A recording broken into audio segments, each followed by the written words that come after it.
Welcome to another episode of CJ's Corner. Today, we're going to go over a business technique that is going to help you to market better to your customer. Have you ever realized that your customers fit one, two, maybe three different categories? In fact, one group of them, a pretty large group, about 80% of your customers seem to fit what you'll call your primary target market. But do you know how to promote to them? Do you know who they are enough to know exactly how to get them interested in buying your next item?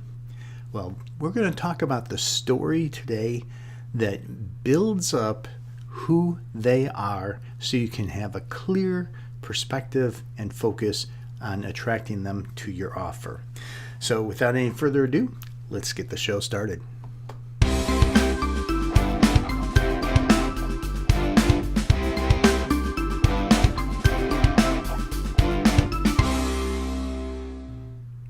All right, we're ready to get going. We are here to build stories that will captivate, engage, and influence your audience. In this case, we're talking about influencing your audience to buy your product or your service. Now, for this to work, you have to truly know who you are going after. So we're going to talk about how to build that avatar. And in fact, some people, aside from the movie Avatar, they don't know what an avatar is. Some people know, of course, the little icon that shows up on the computer. But officially, according to Webster's dictionary, someone who represents a type of person or an idea or a quality. So we want to know what the essence is of the person that really is your ideal customer. The one that buys lots and lots of stuff because you are perfectly positioned for them to say, yes, that's for me. How do you know who I am? It's like you know me so well. That's the avatar. That's what we're going to build today. So we're going to get started right away by talking through the key principles as far as how to structure your avatar. Now, there's several things that you need to know. We're going to go through them as quickly as possible, but it'll take 15 and 20 minutes at least, I'm sure. So here we take a look at this. We're going to talk about your character's journey because you have to have a story that brings that person into your ideas and product lines and so on. They need to feel like they're a part of your family of products. So here is the thing. You have to have a premise to your story. What is the story going to be about that draws them in? Now, I know you're sitting there saying, well, what does that have to do with who the avatar is? Well, let me give you a quick jump ahead just for a moment and then pull you back. Here's how we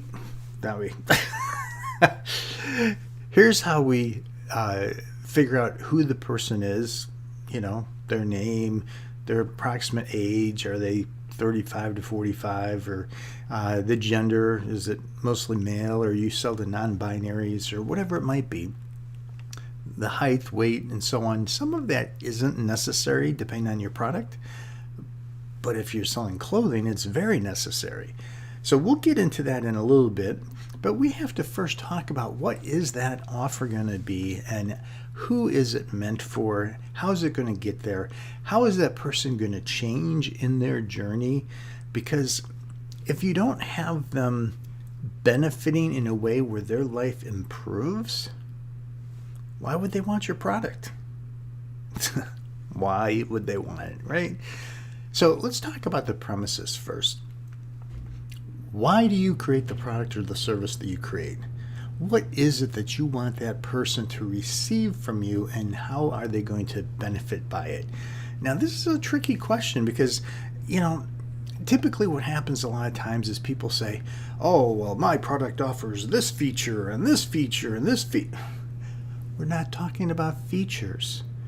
We're talking about a person's journey through life that you are helping them on their way.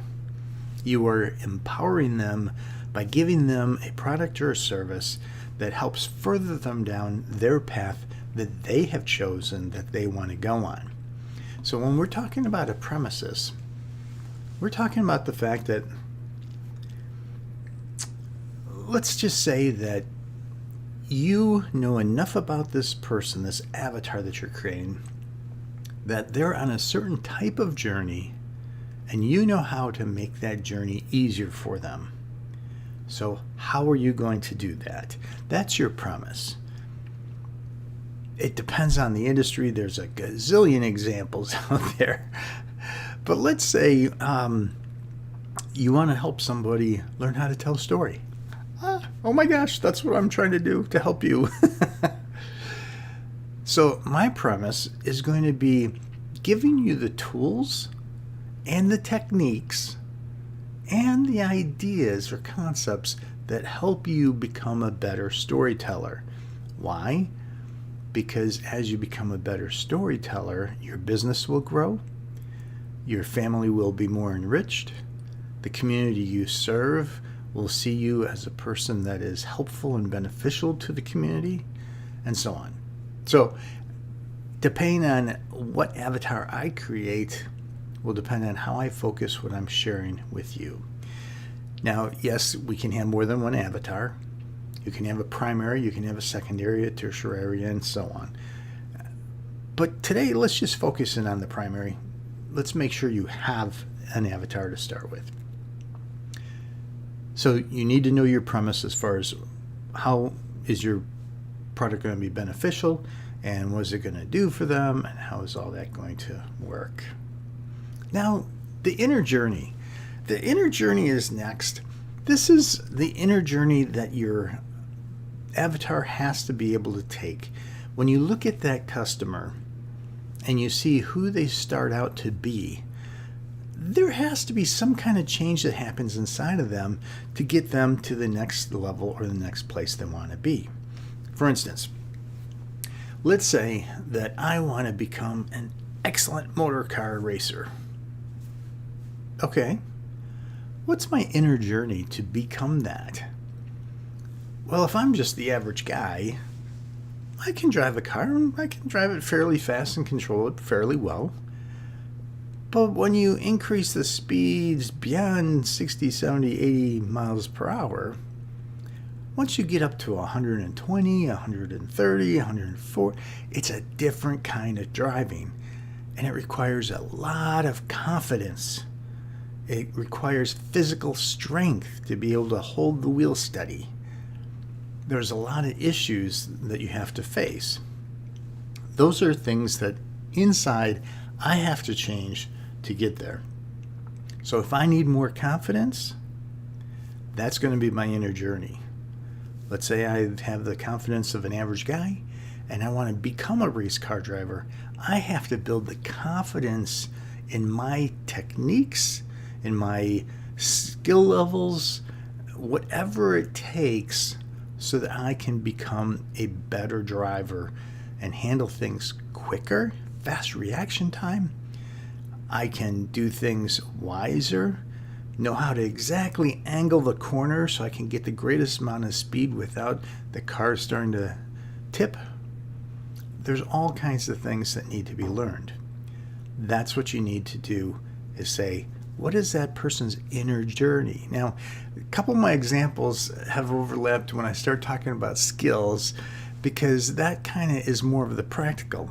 So let's shift over to that. That's the outer journey. The outer journey is that what's happening in the physical realm, if you will. So the inner journey is my confidence level, my esteem, whatever it is that I have to change to step up. And the outer journey is that thing that allows us to move forward in a more measurable manner. We're going to have some objective steps we have to accomplish, certain skill sets we have to develop, things of that nature. As a marketer, I would need to know both the inner journey of that customer, how they're going to benefit internally, and what are the external things that have to occur for that to be successful. That in itself is going to give you two viewpoints and vantage points of how to move forward. Now you say, well, why do you need both? Well, the outer journey, if a guy's trying to rebuild a room in his house and he needs a drill, and you happen to sell drills, the outer journey says this one has a lot of torque, or this one can have different settings or connectors that allow you to do these different kinds of things, where you can cut a hole easily, you can drill a hole easily, or you can use it as a screwdriver easily. On and on the features go. That's all about the outer journey and the goal of getting that room built. But the inner journey is more about the fact that, I have to have enough confidence that I'm going to trust that the room is going to look good by the time I'm done. Now, if a person is a DIYer, they're going to learn along the way. They're going to pick up on certain things, and they're going to make some changes, and they're going to figure it out. In fact, they might start becoming really good at it as they're figuring it out. But first, they have to say, I got to have the confidence to do it. I have to have the stamina inside of me to be able to study it or learn it or watch enough YouTube videos to figure it out, whatever it might take. So you have to know both, because the outer journey is about your features, the inner journey is about your benefits. If you use this drill, your room is going to look like this. Wow. If you do this with this drill, you're going to have the confidence to know that your skill level is rapidly increasing. So the inner journey is about the intangibles, and the outer journey is about the tangibles. That's a much easier way, isn't it? Now let's talk about transformation. I have to move the customer from here to here to here to here. That's right, it's a journey. You have to realize that the customer has to literally change places. They have to go from here to here to here to here. If you don't do that, if you don't take them along the path so they can see their benefit increasing the more they hang around with you and your products or services, they're going to look for someone else who can give them something more to work with. So it's really important that we understand the transformational process and what stage they are in, because depending on the stage they're in, you're going to approach them differently. And this all has to be planned out, of course. Next is the sequence. How are you going to break down your family product or your family of services? A person buying everything at one time doesn't necessarily work. GE, years ago, they were the first ones to do this. And I don't know if you're familiar with this story, but they created a refrigerator. Now, prior to this special, unique refrigerator I'm going to be talking about, everybody else had a regular refrigerator, which basically was one door, and inside on the top area was a little freezer area, and down below were shelves for all the other products. And they thought, what if we separate the freezer compartment from the refrigerator? Because then every time the door opens, it's not impacting the frozen foods, and they will last longer. Brilliant. And they came up with about 6 or 7 different other ideas at the same time, and they were about to release the refrigerator. And the person in charge at the time, and his name escapes me right now, he said, no. Only release it with the freezer on the bottom as a separate compartment outside of the refrigerator compartment. Do that first. In 6 months, release a new updated version with the second feature added. 6 months later with the third feature added. Anyway, they had 6 or 7 features, and over every 6 months, they released the latest, greatest update. Now, why did they do that? Because some people can't afford the full-blown all 7 features, but they can afford to at least get the first one to make sure their frozen goods last longer. And it gives them something to look forward to when they can eventually afford it. Now, they built those machines so well that you only needed one for your lifetime. But because of the upgrading and the extra features that kept on coming out, heck, refrigerators now have drinks in the drawer, separate drawer cabinets with different doors. They have computers built into them. Oh my goodness. And all we needed was that box that kept everything cold, right? So the price of a $189 refrigerator is now up to $1,200 or more. It's amazing, but it's because they broke out things because they understood the customer's journey. If you sequence it, so you say, okay, we're doing this whole story in 8 sequences to move them from this point all the way to that point. Whether it's continually upgrading one product or buying a certain product that leads you to ancillary products that lead you to a new product line, whatever it might be. Of course, it can be services too. But you need to know what that is so that you know how far along the path you've taken them. You also need to understand, what is the central conflict? What is the thing that is bringing problems and heartache into their lives? What is forcing them to not just have a desire for something, but causing a need for them to have something? That's that central conflict that happens in all story. When we know what that is, we sometimes realize that it is a consequence that has occurred that creates the conflict, not just an obstacle. In either case, you need to take a look at it from the standpoint of, how do we present our information in a way where they understand that that conflict can become resolved with our service or product.